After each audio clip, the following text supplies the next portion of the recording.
Hello everybody, and thanks for tuning in. Today we are basically going to take an in-depth look at my new CMP M1 Garand. Basically, in a nutshell, the receiver and barrel are dated 1943. There's no way to tell if they've been mated ever since, but we'll get to that when we get to that. So first, while I had them out, I brought up a box that I made. This will eventually house a surplus 1911 with a little luck if I win the CMP lottery. I made the box myself, just used some flat strap hinges, some specifically just slot screws, and of course I got the stencil and spray painted that on. Inside of it right now is a 1911.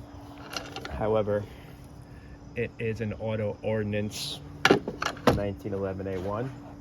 Safety check off camera, no fear there, but it's a nice pistol.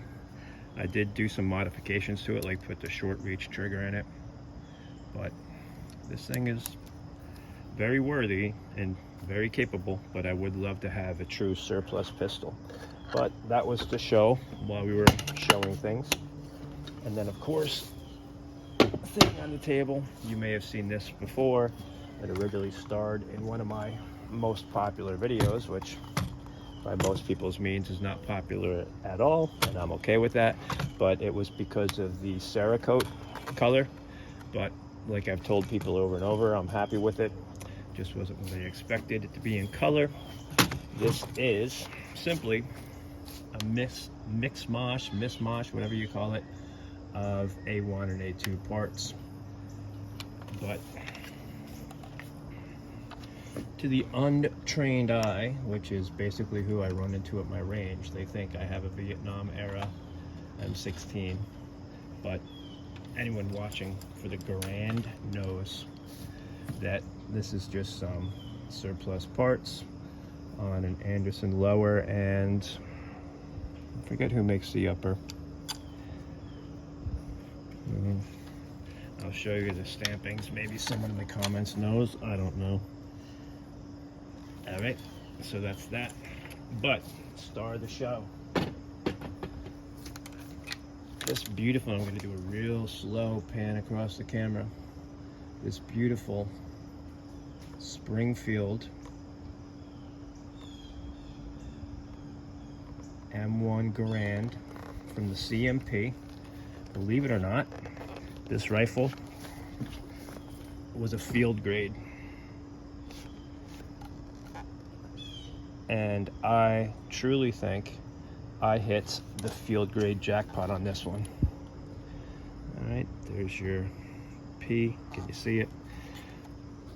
The bottom plate, so worn, it's shiny, as well with the trigger guard. Makes me wonder if this rifle has more original parts on it from 1943 than I would dare to speculate. Once I put it down, I'll go over the history of it. And anyone that is into Garands knows what that means, and so do I. But we'll talk about it for those who don't. And a little slow pan of the left side of the gun.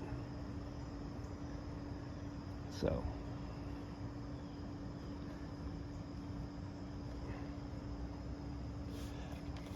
this is as it came out of my box. CMP field grade. Already been shot. I've already shot it. Functions wonderfully. Eats up the recoil. And do we see the buttstock? Again, nice and worn. All right, so do I dare tell people I have an original 1943 gun? No, I don't have the balls to do that, but I definitely have more than one part. Here's one of my favorite things about it. These are sought after. These are the early sights with the lock bar. Does it hold any better? I don't know. Is it cooler?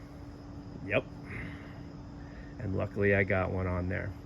So what I know about this gun from researching it due to its stampings and asking questions to those who know more than me is that it was clearly made in 1943. It has the DoD acceptance stamp on the left side, although it's relatively faded.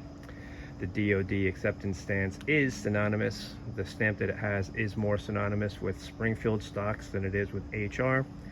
The barrel is Springfield Armory. The receiver is Springfield Armory, both 1943. I do not have any solid information on the op rod yet. While it's out, I will say that it has a letter J on it, if anyone knows the significance of that. And that's what I know. Oh, I know more than that. So this is from research, and please correct me if I'm wrong.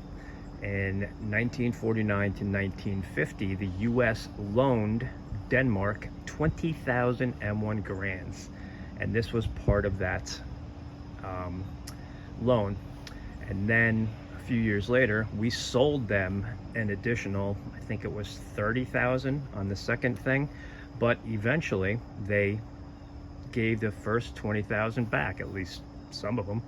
And I think that happened around the 90s, somewhere between the 90s and 2000s. I could be wrong on that, but the perceived history of this rifle is that it was built in 43, either issued or mothballed for 7 years.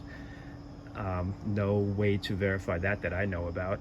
And then it was loaned to Denmark, and it was used by the Royal Danish Navy, hence the anchor. And it's kind of funny, like, because if somebody loaned something to me, I wouldn't put my own stamp on it, but I guess it's different, and things are different, because now I'm sure we would just give them something, and of course we would give them our most modern fighting weapons instead of something that was probably already at the time being phased out. But please let me know anything you can about this gun. Let me know if you think it's a good one. Let me know if you think it was built yesterday and it's a reproduction. You won't get me to believe that, but please, I welcome all opinions and information. Thanks for watching. Stay safe and have a great day.